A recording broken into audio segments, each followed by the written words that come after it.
Welcome, everybody, to this deep dive. And today we're going to be looking at something super interesting, something called intrinsic motivation. It's basically about what makes us tick, what makes us do things when there's no reward or anything. And we're going to be looking at research. We're going to be looking at some real-world case studies just to kind of get a sense of what this whole intrinsic motivation thing is all about. And what's really cool about this topic is that it's, you think it might be straightforward, but it's actually quite nuanced. There's a lot more to it than meets the eye. Okay, so maybe to kick things off, we can start with just a basic definition. When we say intrinsic motivation, what do we actually mean? At its core, intrinsic motivation is really all about doing things for the inherent enjoyment and satisfaction of the activity itself. You do it because you love it, not because you're getting paid, or somebody's forcing you to do it. All right, so it's like that feeling you get when you're lost in a hobby or you're really into a project and you just completely lose track of time.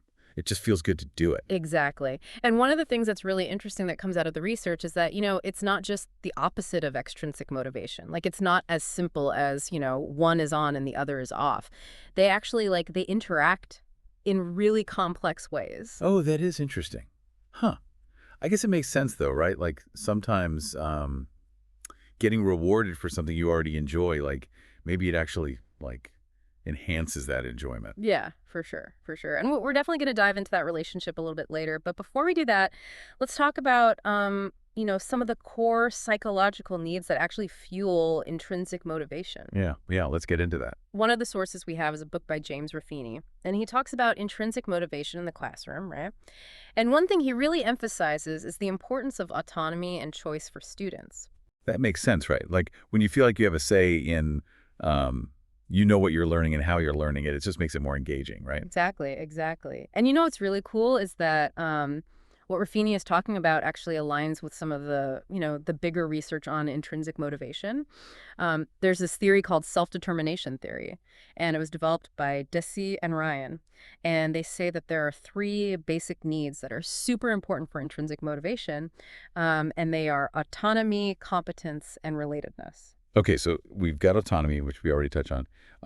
What about competence and relatedness? So competence is that feeling of being effective and capable, right?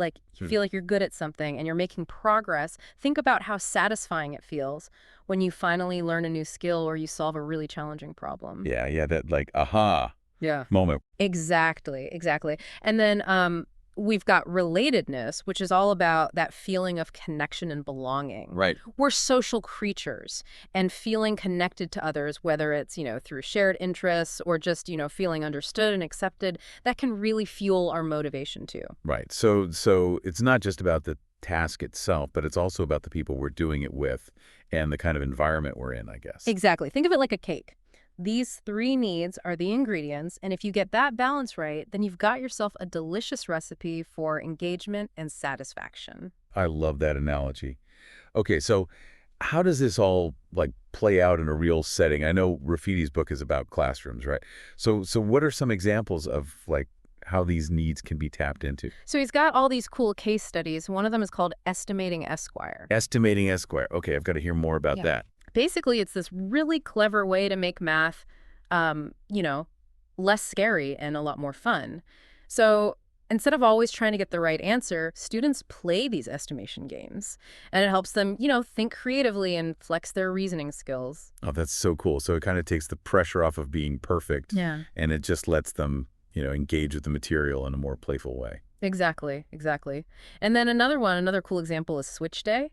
And on Switch Day, students get to shadow different staff members at the school, and it gives them a chance to explore different career paths. Oh, wow. I wish my school had that when I was a kid. It's such a, hands-on way to connect what you're learning to the real world. Absolutely. And then the last one I want to mention is it's called the function machine. And it's basically a way to turn algebra into a game. They have to figure out the hidden rules of this machine, to get the right outputs. Super cool. Yeah. It sounds like all these examples are about taking things that could be boring, and making them more engaging by tapping into those core needs that we talked about. Exactly. And what's even more interesting is that there's research showing that sometimes giving external rewards can actually undermine intrinsic motivation. Right, really? That's so counterintuitive. Doesn't Everyone loved getting rewards. It's not that simple. There are these classic studies, one by Deci in 72 and another one by Lepper, Green, and Nisbet in 73, and they found that when you give people a tangible reward for something they already enjoy doing, sometimes it actually decreases their intrinsic motivation. Okay, I need to like wrap my head around that. Can you give me like a concrete example? Okay, so imagine you love to paint. Like, it's your thing, it brings you joy. And then someone comes along and says, hey, I'll pay you for every painting you make. Suddenly, it's not just about the joy of painting anymore, it's about the money. Ah, okay. So it's like the reward becomes like the main reason for doing it, and it kind of overshadows that initial, um, you know, the enjoyment. Yeah, and that's what they call the over-justification effect. The reward becomes the justification. But here's the thing. It doesn't mean we should, like, throw out all rewards because, later research showed that rewards can actually be structured in a way that enhances motivation. Okay, this is where it gets interesting. Tell me more about that. So, for example, Harakiewicz and Manderlink, they found that when rewards are linked to a person's competence or choice, it actually boosts their intrinsic motivation.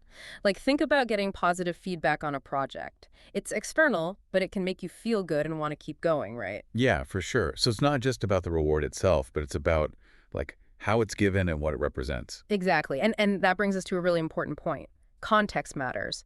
What motivates one person might not work for another. You have to think about individual differences, the task itself, and even the environment. So there's no like one-size-fits-all approach to motivation. It's a lot more nuanced than that. Exactly. And that's where current research is getting really exciting. Researchers are like starting to really dig into these nuances. They're looking at how intrinsic motivation interacts with things like learning goals and creativity. Okay, now I'm really curious to hear more about that. What's next for this research? Where do things go from here? Well, one really interesting area is how intrinsic motivation and learning goals are connected. There's this study by Hidi and Harakiewicz in 2000, and they found that when people are intrinsically motivated and they're really focused on, mastering a skill, they tend to be more creative in their approach. That makes sense. Like when you're really engaged, you're more likely to like think outside the box. Exactly. And that has big implications for how we think about education, work, even personal growth. Like, imagine if learning was always designed to be engaging, and if work felt more like a calling than a chore. That sounds pretty amazing. It makes me wonder though, like if intrinsic motivation is so much about choice and autonomy, how is it going to be affected by, things like automation and like the way career paths are kind of becoming more predetermined? That's a really good question. And it's something researchers are starting to think about more and more. Like, how do we keep that spark alive in a world that's becoming, well, more structured and automated? It's definitely something to think about. It is, for sure. But before we, get too far ahead of ourselves, maybe we can bring it back to the present a little bit. Like, what are some of the takeaways for our listeners? What can they actually do to, tap into their own intrinsic motivation? Yeah, that's a great question. Well, one of the most important things, I think, is connecting to your values and interests. When you're doing something that truly aligns with who you are and what you care about, the motivation is just naturally there. It's like finding that sweet spot where passion meets purpose. Exactly. And that might mean, trying new things, getting out of your comfort zone, and just kind of experimenting until you find what really lights you up. And it doesn't just have to be about big life choices, Mm. right?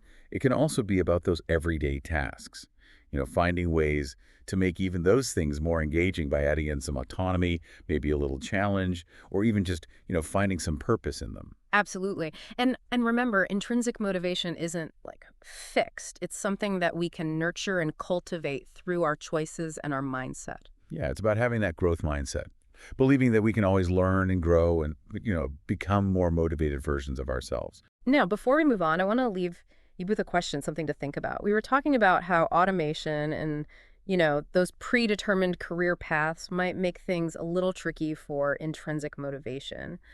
What if we looked at it from a different angle? What if this shift in how we work actually frees us up to focus on the things that, that really light us up, the things that machines can't do? Like, what about our creativity, our problem solving, our ability to connect with others? What if automation lets us do more of that? Wow, that's a really interesting way to think about it. It's like instead of seeing it as a threat, we can see it as an opportunity to like really embrace our humanness. Exactly. It's a future worth working towards. And I think, understanding intrinsic motivation is a big part of getting there. I totally agree. This has been a really eye-opening conversation so far. I'm really excited to see where we go next. Me too. Let's dive into some real world applications. Sounds good to me. Okay, so we've talked about like the basics of intrinsic motivation, what it is, those core needs and that whole thing with rewards. But now I think it'd be cool to see how these ideas actually work in the real world. Yeah, totally. Like, how does this all play out, say, in the workplace? Yeah. Because it seems like so much of what we hear about work motivation is all about like bonuses and promotions and stuff like that. You're absolutely right. Like the traditional way of thinking about motivation at work is very much focused on those external rewards, but our sources suggest there's a whole other side to this, tapping into that intrinsic motivation. Okay, I'm all ears. So how do we actually make work more intrinsically motivating? Like, what's the secret sauce? Well, one of our sources, it's a Psychology Today article, and they talk about this thing called the job characteristics model. And it basically outlines 5 core job characteristics that, when they're present, they can actually make work a lot more satisfying and engaging. 5 characteristics. Okay, I'm intrigued. Tell me more. All right, so the first 3 are skill variety, task identity, and task significance. Skill variety basically means you get to use different skills and talents in your work. It's about, not doing the same thing every day, feeling like you're learning and growing. Right, right. Variety is the spice of life. Uh, I guess the spice of work in this case. I know, like, if I'm stuck doing the same thing over and over, I get so bored. Exactly. Then we've got task identity. And that means, being able to see the complete outcome of your work. You're not just working on one tiny piece, but you actually get to see how it all fits together, how it contributes to the bigger picture. Yeah, yeah. Like, it's the difference between just tightening a bolt on an assembly line, Yeah. versus actually building the whole car. Seeing that final product, that must feel pretty good. Totally. And then the third one, task significance. That's all about feeling like your work has a positive impact on others. It's about knowing that what you do matters, that it makes a difference in the world. Yeah, I could see how that would be hugely motivating. If you really feel like your work has purpose, like beyond just getting paid, I mean, that changes everything, right? It really does. And these first 3, the skill variety, task identity, and task significance, they all work together to create what's called experienced meaningfulness in work. That feeling that your work is worthwhile, engaging, that it matters. Okay, so we've got 3 down. What about the other 2 characteristics? The last 2 are autonomy and feedback autonomy, like we were talking about before. It's that sense of having control over your work. You get to decide what you work on, how you approach it, how you manage your time, all of that. Yeah, it's that feeling of ownership, right? Like, Yeah. if you feel like you're just a cog in a machine, it's hard to get excited about your work. Exactly, exactly. And then we have feedback. And feedback is all about getting clear, timely information about how you're doing. It could come from your boss, your coworkers, or even just from the work itself. The important thing is that you can see your progress, the results of your efforts, and you know that your work is valued. Yeah, feedback's like, I don't know, like a compass or something. It helps you know if you're heading in the right direction. Without it, you just feel kind of lost, right? You got it. And what's really cool about this whole job characteristics model is that, when those 5 characteristics are there, it doesn't just boost intrinsic motivation, but it also leads to like higher job satisfaction, better performance. People are less likely to miss work or quit. It's like a win-win. Wow. So if you're a manager or, a leader, are there specific things you can do to actually like build these characteristics into the work environment? For sure. They can redesign jobs to give people more variety, more autonomy, more feedback. They can also just be more aware of, how they communicate with their team, how they create that culture. Mm. A culture that values intrinsic motivation, that encourages growth and development, and really empowers people to, do their best work. Right. So it's not just about like changing the tasks, but it's also about creating a whole environment, a whole culture that supports that kind of motivation. Exactly. It's about making people feel valued, respected, and motivated to, to share their talents and their ideas. Okay, so we've talked a lot about, jobs and work environments, but I can't help but think about how all this applies to, like, our personal lives too. Our hobbies, our passions, all that stuff. Absolutely. And that brings us to another really fascinating aspect of intrinsic motivation. It's all about exploration and curiosity. Oh, no, this is my jam. I've always been a super curious person, love to learn new things, explore new places. Tell me more about this connection. Well, think about it. When you're intrinsically motivated, you're naturally drawn to new things, right? You want to learn, you want to grow, you want to challenge yourself. You're driven by that inner desire to discover and understand just for the sake of it. It's like being a kid again, right? Just like wide-eyed and full of wonder, ready to explore everything. Yes, exactly. And we actually have a source that talks about this connection between intrinsic motivation and exploration in a pretty unexpected place. Huh? Artificial intelligence. Wait, hold up. Are we talking about, like, robots being intrinsically motivated? That sounds like something out of, like, a sci-fi movie. It might sound like sci-fi, but it's a real thing. In the field of AI, specifically in deep reinforcement learning, researchers are actually trying to figure out how to design AI agents that are intrinsically motivated to explore, to be curious. So instead of just programming a robot to follow a set of rules, they're trying to, like, give it that drive to learn and discover on its own. That's wild. It is pretty wild, and one of the papers we're looking at is called Show Me the Way, Intrinsic Motivation from Demonstrations. And they're basically exploring how we can use human demonstrations to, teach these AI agents how to be curious. They show them examples of how we explore and learn, and the AI kind of figures out its own approach based on that. So they're learning by watching us. That's crazy. It is crazy, right? And what they're finding is that these AI agents, when they're trained this way, they actually explore in a way that's much more structured and efficient than if they were just programmed to, randomly explore.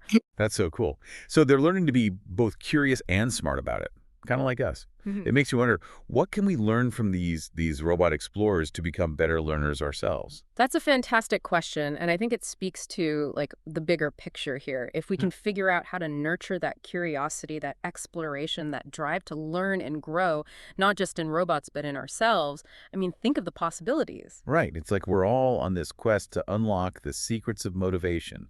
And maybe, just maybe, these AI explorers have some clues. Maybe they do. But for now, let's shift our focus back to the human side of things and explore another cool application of intrinsic motivation. Okay, lead the way. I'm ready for more. Wow, we've really gone deep into this whole world of intrinsic motivation, haven't we? From classrooms to the workplace, even robots and AI, it's It everywhere. it really is. It's kind of like this invisible force shaping so much of what we do and how we experience the world. So before we, wrap things up, I was thinking maybe we could like take a minute to kind of sum up all this amazing research. What are like the big takeaways for our listeners, the things they should really remember about intrinsic motivation? Yeah, that's a great idea. I think, one of the biggest things to remember is that intrinsic motivation isn't about getting rid of all rewards. It's more about understanding that balance, the interplay between our own internal drive and those outside influences. Right. It's not like, rewards are always bad or anything. Sometimes they can actually like make things even more enjoyable. It really just depends on how they're used, right? Exactly. And I think another big takeaway is, the importance of those core psychological needs, the autonomy, competence, and relatedness. When those needs are met, our intrinsic motivation just takes off. Yeah, we saw that so clearly in, Ruffini's book with all those classroom examples. Mm. Giving students choice, helping them feel capable, creating that sense of connection. It all adds up to make learning way more engaging. And it's not just about the classroom, right? It applies to the workplace, to our hobbies, even like we saw to artificial intelligence. Yeah, we talked about the job characteristics model Mm. and how it can help create jobs that are more intrinsically motivating. And then there's all that research on teaching AI agents to be more curious and, how to explore. Yeah, it's pretty amazing to see how all these concepts are being used in so many different areas. So for, all of us out there, the non-robots, what can we do? How do we actually cultivate our own intrinsic motivation and, live more fulfilling lives? Well, one thing that really stands out is the importance of, connecting with your values and interests. When you're doing something that truly aligns with who you are and what you care about, the motivation just seems to flow naturally, doesn't it? Yeah, it's like finding that perfect match between passion and purpose. But sometimes, it's not always easy to figure out what those passions and purposes are. So like, how do we even begin to, discover them? I think it often starts with just exploring, trying new things, stepping outside of your comfort zone. Pay attention to what sparks your curiosity, what brings you joy, what makes you want to learn more. And it's not just about like those big life decisions either. It can be about finding ways to make those, those everyday things, those little tasks more engaging. Exactly. Like maybe you can find a way to be more creative with a chore or find ways to connect with others through, a shared activity. Just be intentional about bringing those elements of, autonomy, competence, and relatedness into whatever you're doing. And remember, like, intrinsic motivation is not something you're just, born with. It's something we can actually develop and grow over time. Absolutely. It's all about that growth mindset, Yeah. believing that you can learn, you can change, you can become even more motivated. Well, this has been, I don't know, just a really inspiring conversation. I feel like I've learned so much about intrinsic motivation and, like I'm ready to go out there and actually apply some of these ideas. That's great to hear. And remember, keep exploring, keep learning, and keep nurturing that inner spark.